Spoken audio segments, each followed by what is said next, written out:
আপনি আসলে অধ্যাপক না, কিন্তু এরপর আপনি অধ্যাপক লেখেন।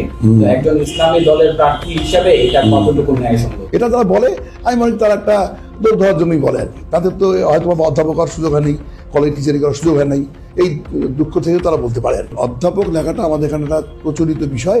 স্কুলের টিচারদের শিক্ষক বলা হয়, মাস্টার বলা হয়, স্যার বলা হয়, কিন্তু কলেজ যারা শিক্ষক থাকেন তাদেরকে অধ্যাপক বলা হয়। আমি সহকারী অধ্যাপক, অধ্যাপক তো বটেই, সহকারী অধ্যাপক।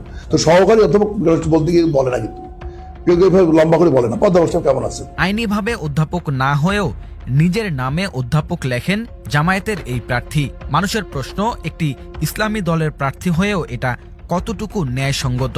আপনি আসলে অধ্যাপক না, কিন্তু এরপর আপনি অধ্যাপক লেখেন। তো একজন ইসলামী দলের প্রার্থী হিসেবে এটা কতটুকু ন্যায়সঙ্গত? এটা যেটা তারা বলছেন না, তারা হলো আইনগতভাবে আপনার সরকার নীতিগতভাবে তারা ঠিক আছে। আমি বলি অধ্যাপক লেখাটা আমাদের এখানে একটা প্রচলিত বিষয়। তারা কলেজে অধ্যাপনা করেন, আপনার বেসরকারি কলেজে, বিশেষ করে সরকারি অধ্যাপক হলে বা অধ্যাপক লেখাপড়া করলেই অধ্যাপক বলা হয়, প্রচলিত আর কি। প্রফেসর সাহেব কেমন আছেন, অধ্যাপক সাহেব কেমন আছেন, ঠিক ওইভাবেই পোস্টারের নামটা আসছে। এটা কোনো সরকারি বিধানকে চ্যালেঞ্জ করে নয়।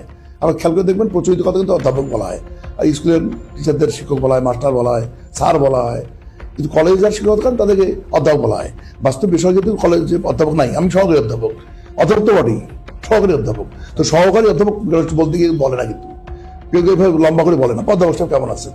তো প্রচলিত কথাটাই এখানে বলা হয়েছে, কারণ মিথ্যাচারও করা হয় নাই বা এটা কোনো একটা সরকারি আইনকে লঙ্ঘন করা হয় নাই।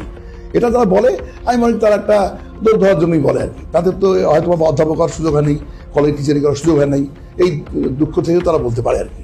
এটা আমি মনে করি কোনো অন্যায় না, এটা প্রচলিত কথা। প্রচলিতভাবে ধরলে এটা কোনো ব্যাপার না। এটা কোনো সরকারের বিধান লঙ্ঘন হয়েছে তো সরকার তো আমার মামলা করতে পারতো, তাহলে বা বেআইনি বলতে পারতো।